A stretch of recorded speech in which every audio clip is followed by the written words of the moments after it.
Typhoon In-fa, also known as Typhoon Fabian in the Philippines, is an active tropical cyclone in the Philippine Sea. The system was initially recognized by the Joint Typhoon Warning Center or JTWC on July 14 as an area of low pressure positioned east of the Philippines, making it the 9th depression, 6th tropical storm, and 3rd typhoon of the 2021 Pacific typhoon season. The storm intensified due to favorable weather, becoming a tropical depression 2 days later, and a tropical storm on July 17, earning the name In-fa from the Japan Meteorological Agency.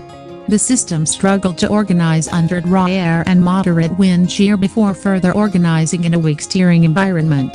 It moved largely westward, intensifying into a typhoon and rapidly deepening.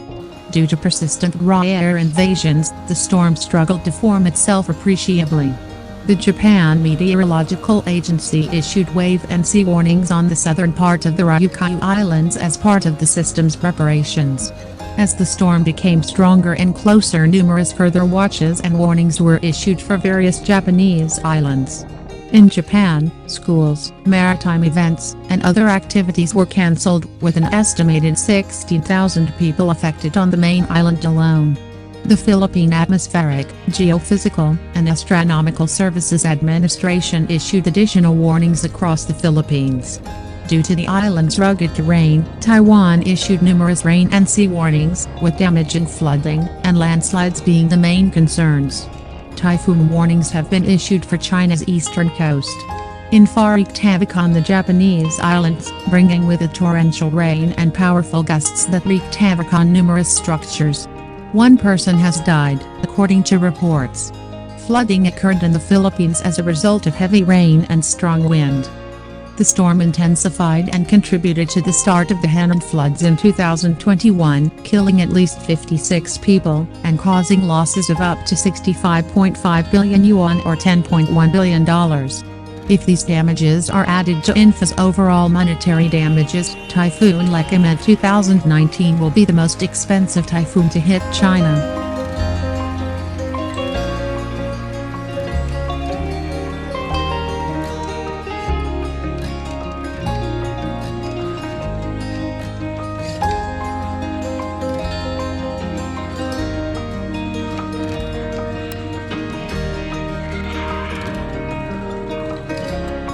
Typhoon In-fa began rolling toward China's eastern coast early Saturday local time, and while the storm may struggle to gather power, it could have catastrophic consequences for the region, including Shanghai, the country's largest port city. In-fa was spinning over the southernmost part of the Ryukyu Islands as of early Saturday local time. On the Saffir-Simpson hurricane wind scale, the typhoon had sustained winds of roughly 89 miles per hour or 144 kilometers per hour for 10 minutes, making it a Category 1 hurricane. While the storm is expected to grow as it moves north-northwest through Sunday, it may face challenges when it enters a more hostile environment for tropical storms. Rainfall totals might reach 4 to 8 inches or 100 to 200 mm when portions of the outer rainband/the northern part of Taiwan, with greater totals likely in the highest mountains. Wind gusts of 40 to 60 mph 60 to 100 km/h are forecast in northern Taiwan, while the mountainous terrain will shield some sites from the strongest winds. As the storm approaches landfall late Sunday or early Monday, the most significant effects are expected to be felt near China's east-central coast. As it reaches the shore of China's Zhejiang province, and interacts with the difficult terrain, In-fa may begin to lose some wind intensity late this weekend, or early next week. Strong force wind gusts can damage homes and businesses, topple trees, and cause power outages. Furthermore, widespread floods in this part of eastern China can cause disaster. In-fa is expected to lose forward momentum once it hits the Chinese coast. As the storm moves closer to the coast from late Sunday to Tuesday local time, more moisture from the East China Sea could be drawn in.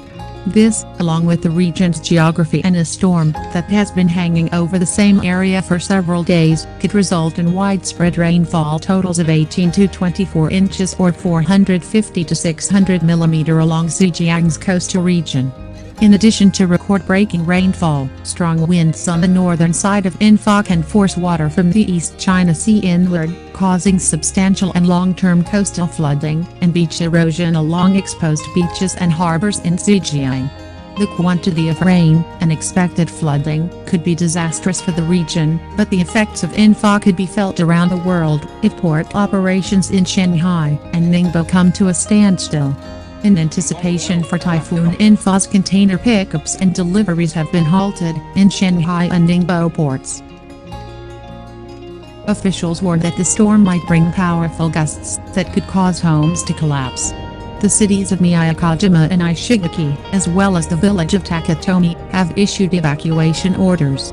Officials are warning residents in the area to seek shelter in high-rise buildings. On Thursday, the region can expect winds of up to 144 km per hour and up to 162 km per hour on Friday. High waves have already hit the Sakishima Islands and Okinawa's main island. From Thursday through Friday, the waters around the Sakishima Islands are forecast to become harsher, with 11-meter high waves.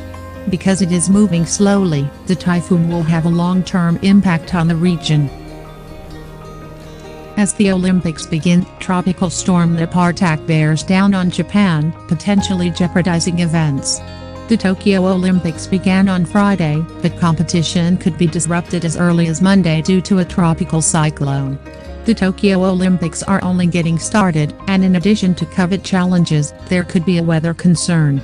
According to the Joint Typhoon Warning Station, a forecasting center operated by the U.S. Navy in Hawaii, Tropical Storm Lepartak formed in the Philippine Sea, southeast of Japan and just north of Guam and the Northern Mariana Islands.